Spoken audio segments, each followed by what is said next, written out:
Good morning, dear student. I am Bola Shankar Singh, your Hindi teacher. Now I will teach you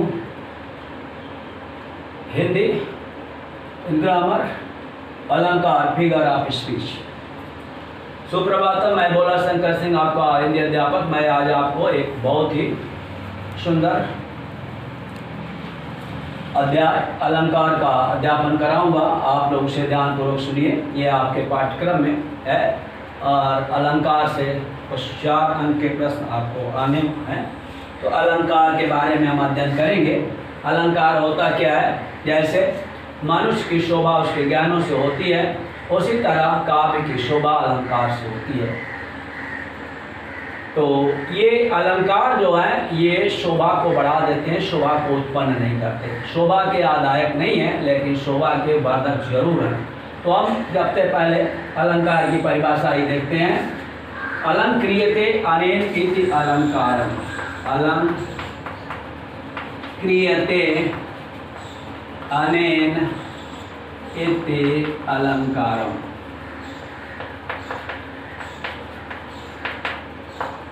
जिसके द्वारा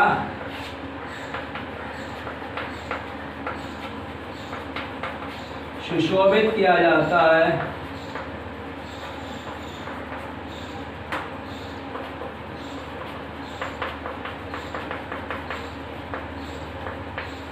उसे अलंकार कहते हैं।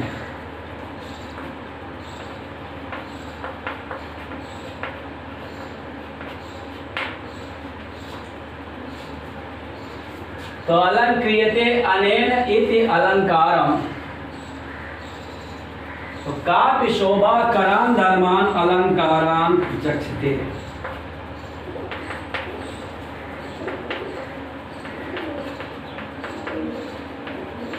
धर्मान अलंकारान प्रचक्षते।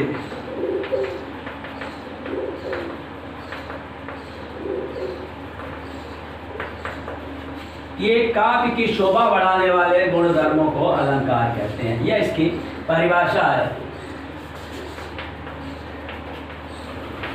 काव्य की शोभा बढ़ाने वाले गुण धर्मों को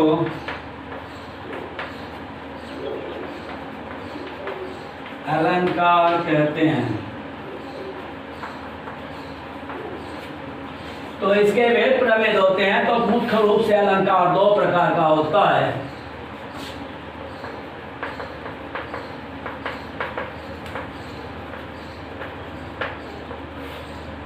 पहला शब्द अलंकार,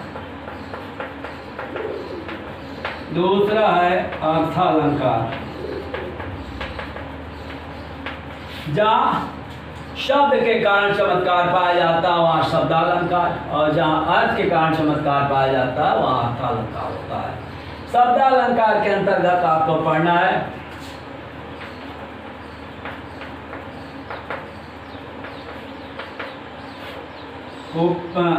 अनुप्रास,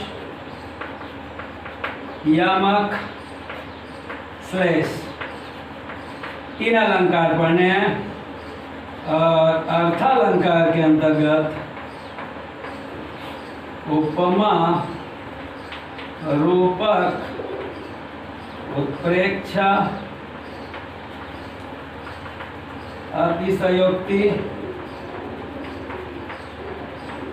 और मानवीकरण, ये अलंकार आपके पाठ्यक्रम में निर्धारित हैं। अनुप्रास, यमक, श्लेष, उपमा, रूपक, उत्प्रेक्षा, अतिशयोक्ति और मानवीकरण, ये आपके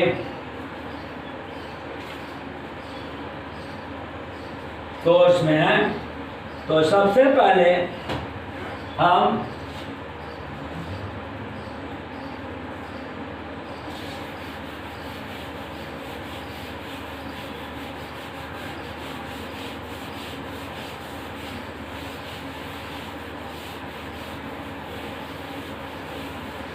शब्दालंकार की ओर चलते हैं।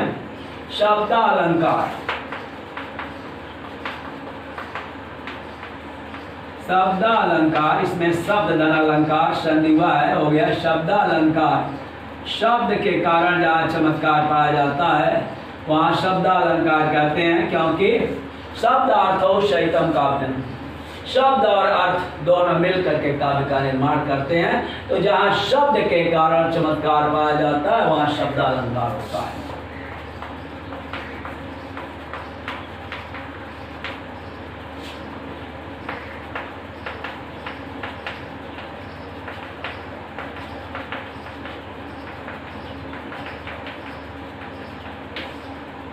वहाँ शब्द अलंकार होता है।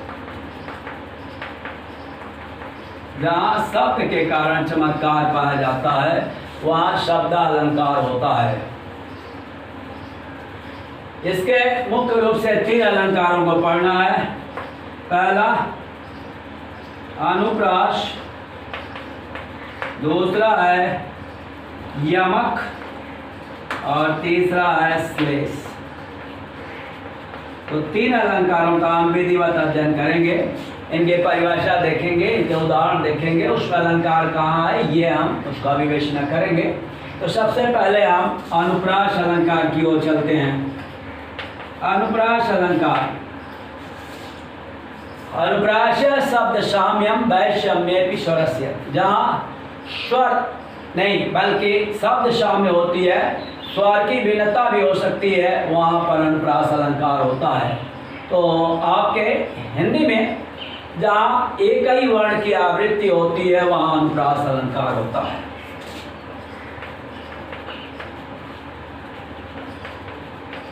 एक ही वर्ण की आवृत्ति होती है वहाँ अनुप्रास अलंकार होता है।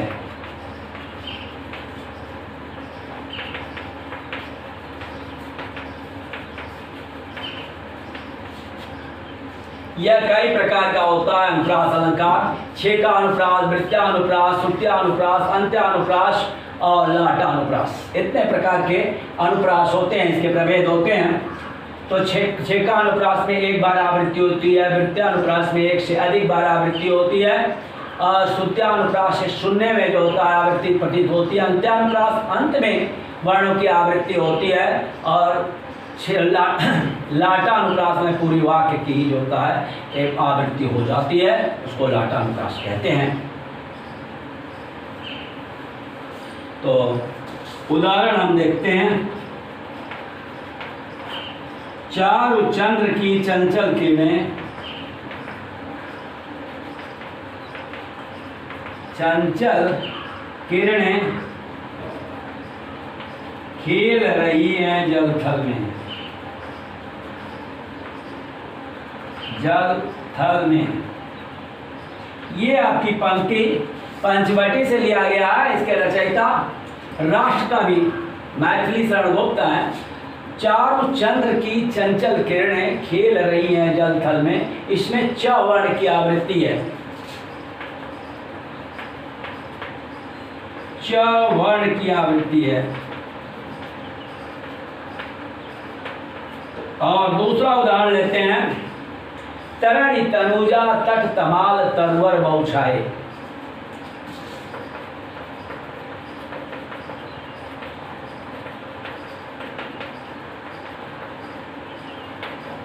तरवर बौछाए। तरणि तनुजा तट तमाल तरवर बौछाए। तरणि तनुजा सूर्यपुत्री यमुना के किनारे तट पर तमाल के बहुत से वृक्ष छाए हुए हैं, ऐसा इसका अर्थ है। लेकिन इसमें त वर्ण की आवृत्ति होने से ये शब्द अलंकार के अंतर्गत अनुप्रास अलंकार की छठा दर्शनीय है। यहाँ पर त वर्ण की आवृत्ति है।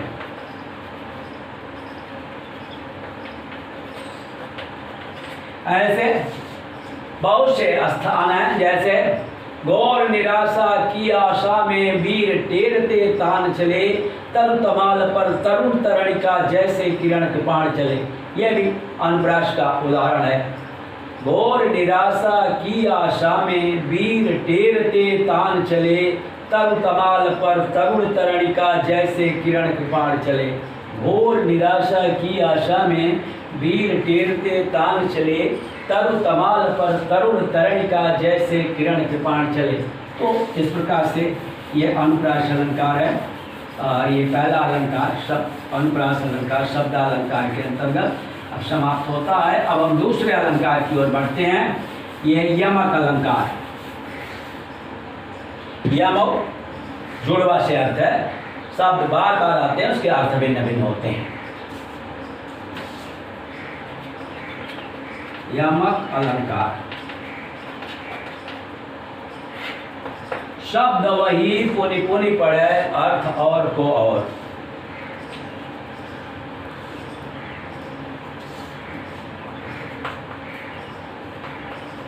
शब्द वही पुनि पुनि पढ़े, अर्थ और को और।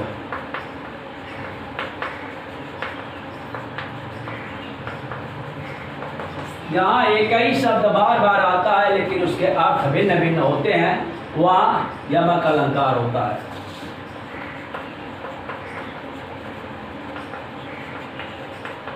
एक ही शब्द बार बार आता है,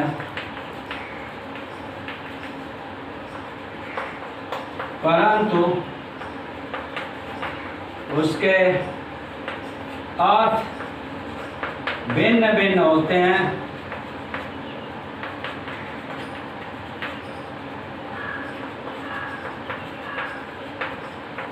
वहाँ यमक अलंकार होता है।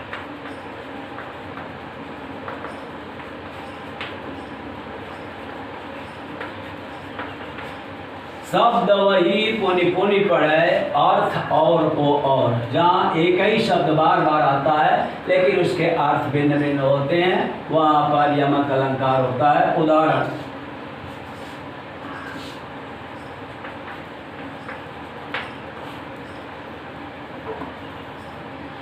कनक कनक ते सौ गुनी,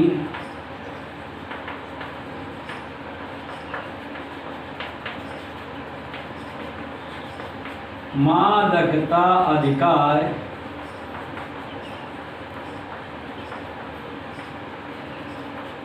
या खाए बौराए जग व पाए बौराए। तो कनक में कनक से 100 गुनी मादकता होती है। सोने में धतूरे से 100 गुना मादकता होती है। धतूरे को तो खाने से बौराते हैं लेकिन सोने को मात्र पाने से ही बौरा जाते हैं। तो इसमें एक कनक का अर्थ हुआ सोना और दूसरे कनक का अर्थ हुआ धतूरा।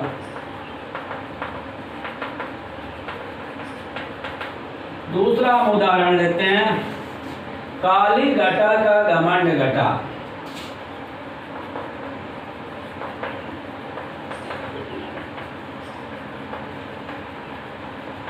तो यह घटा बादल और घटा का अर्थ हुआ कम हुआ। घटा का अर्थ हुआ बादल और दूसरा घटा का अर्थ हुआ कम हुआ। काली घटा का घमंड घटा। 3 बेर खाती थी वे 3 बेर खाती हैं। तो यहाँ पर बेर का अर्थ हो जाएगा वक्त समय और बेर का अर्थ हो जाएगा फल खाने वाला। तो ये रहा यमक के उदाहरण। और यमक अलंकार शब्द वही पुनि पुनि पढ़े, अर्थ और को और। जहाँ एक ही शब्द बार बार आता है उसके अर्थ भिन्न भिन्न होते हैं, वहाँ यमक अलंकार होता है। जैसे कनक कनक ते 100 गुनी, मादकता अधिकार, या खाए बौराई जग या पाए बौराई। इसमें एक कनक का अर्थ है सोना और एक कनक का अर्थ है धतूरा। काली घटा का घमंड घटा, इसमें काली घटा घटा बादल और एक घटा का अर्थ हो गया कम। 3 बेर खाती थी वे 3 बेर खाती हैं। तो इसका अर्थ हुआ वह 3 वक्त खाती हैं, खाती थी, अब वे 3 बेर केवल खा करके संतोष करती हैं। तो शिवराज भूषण छत्रसाल दशक, ये शिवा बावनी, ये नचीता,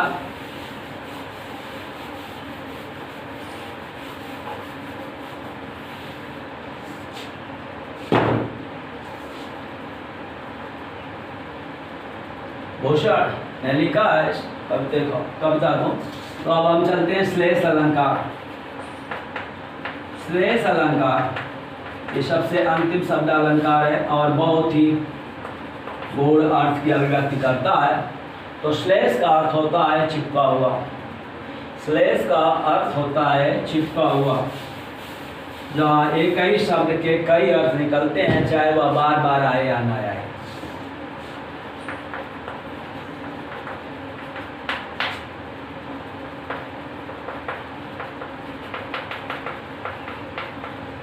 चिपका हुआ, जहाँ एक ही शब्द के कई अर्थ निकलते हों,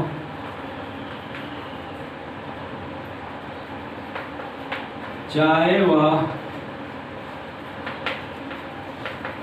बार बार आए या ना आए।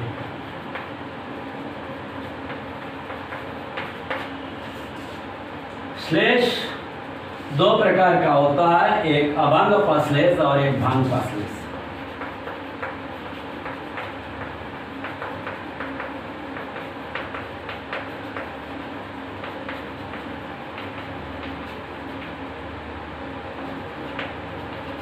पहला है अभंग पश्लेष, यहाँ बिना शब्दों को तोड़े ही श्लेष की अनुभूति हो जाती है। और दूसरा है भंग पश्लेष।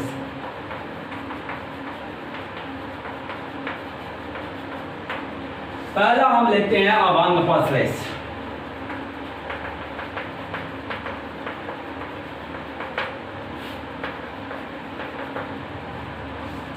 जहाँ शब्दों को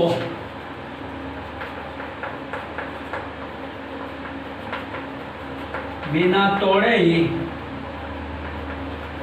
श्लेष अलंकार की अनुभूति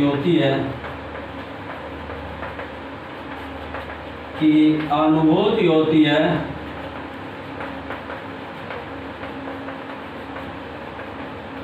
जैसे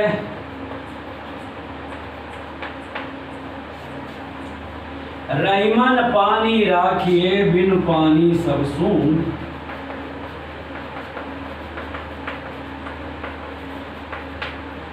बिन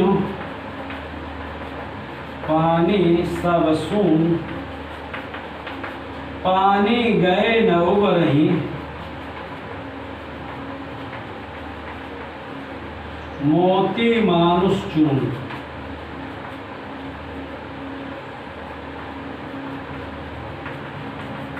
तो रहीमदास जी कहते हैं कि पानी की यत्नपूर्वक रक्षा करनी चाहिए। बिना पानी के सब सूना है। पानी अगर चला जाए तो तीन चीजें नहीं उभरती हैं, मोती, मनुष्य और चूना।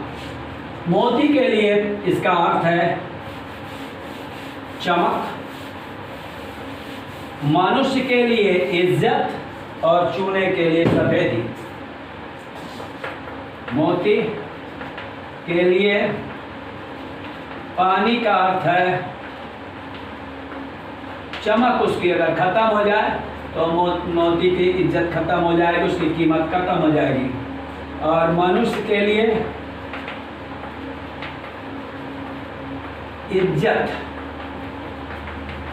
और चूने के लिए सफेदी या उसका पानी।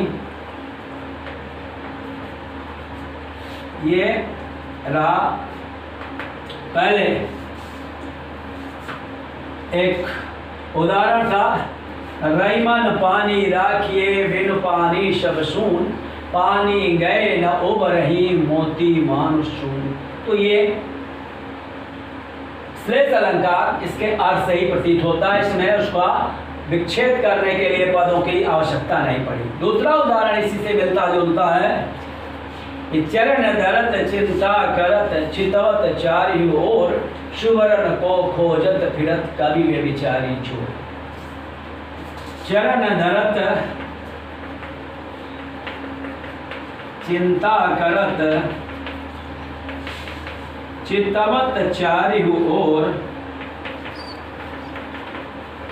चारियों ओर सुवर्ण को खोजत फिरत कवि व्यभिचारी चोर। कवि व्यभिचारी चोर। चरण धरत चिंता करत चितवत चारि ओर, सुवर्ण को खोजत फिरत कवि व्यभिचारी चोर। तो इसका अर्थ यह हो जाएगा कि कवि उसको चरण धरते हुए और व्यभिचारी चिंता करते हुए और चोर चकमक चकमक इधर उधर देखते हुए सोने को खोजते फिरते हैं।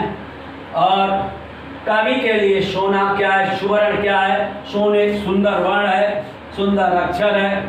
कवि के लिए सुवर्ण सुंदर वर्ण,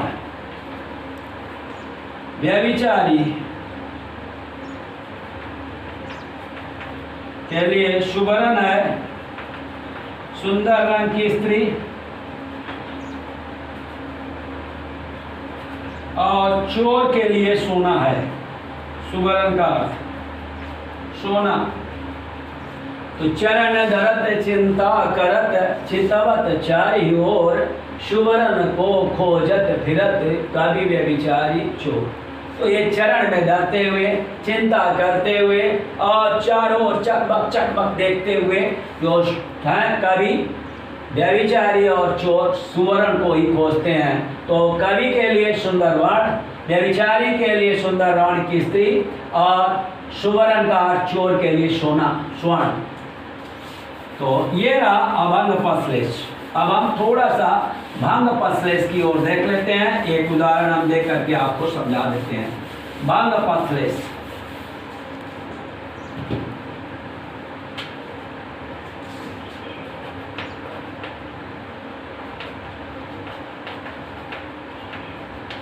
भंग पदश्लेष वह श्लेष अलंकार है जिसमें अर्थ को तब प्रतीत होती है।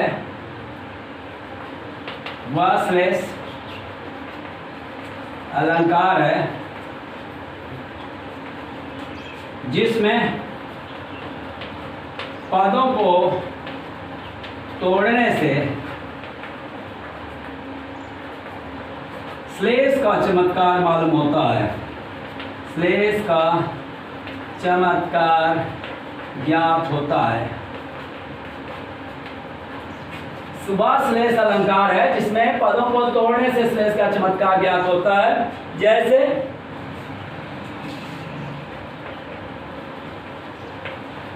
चिरजियो जोरी जुरे क्यों न स्नेह गंभीर, क्यों न स्नेह गंभीर, क्यों घटिए ये वृषभानुजा, वृषभानुजा वे हलधर के वीर। चिरजियो जोरी जुरे क्यों न स्नेह गंभीर, क्यों घटिए वृषभानुजा वे हलधर के वीर। तो चिरजियों बहुत दिन तक जोरी सलामत रहे, इनका प्रेम बना रहे, क्यों घटिए वृषभानुजा वे हलधर के वीर। ये वृषभानुजा हैं और वे हलधर के वीर हैं। तो वृषभानुजा और हलधर के दो दो अर्थ निकलते हैं। पहले हम देखते हैं वृषभानुजा। यह हो जाएगा वृषभ, वृषभ धन अनुजा।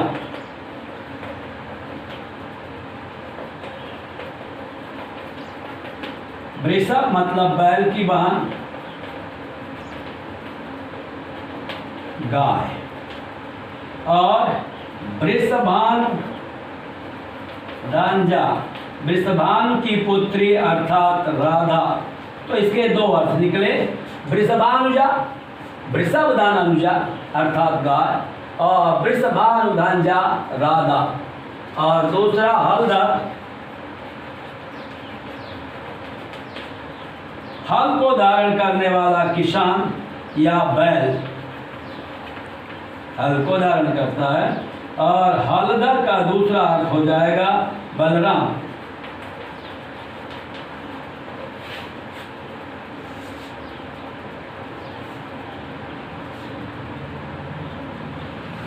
ये हलधर के वीर अर्थात बलराम के वीर कौन है? भगवान कृष्ण।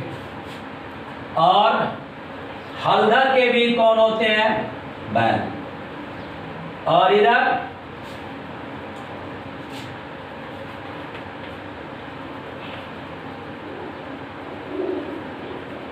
बलराम के वीर कृष्ण और हलधर के वीर बैल। तो बैल और गाय, तो यहाँ बैल वृषभदानुजा, बैल की बान गाय, गाय और बैल की जोड़ी जैसे सलामत रहे, उसी तरह कृष्ण और राधा, वृषभानुजा राधा और हलधर के वीर बलराम के वीर कृष्ण की जोड़ी सलामत रहे। इसका अर्थ ये निकलता है। तो ये भानुपश्लेष का उदाहरण है। आज मैंने आपको अनुप्रास, यमक और श्लेष शब्द अलंकार का परिचय कराया, और अगले दिन हम आपको अर्थालंकार का परिचय कराएंगे, अर्थालंकार की परिभाषा, अर्थालंकार के भेद प्रभेदों को बताएंगे। आज का पाठ यही है।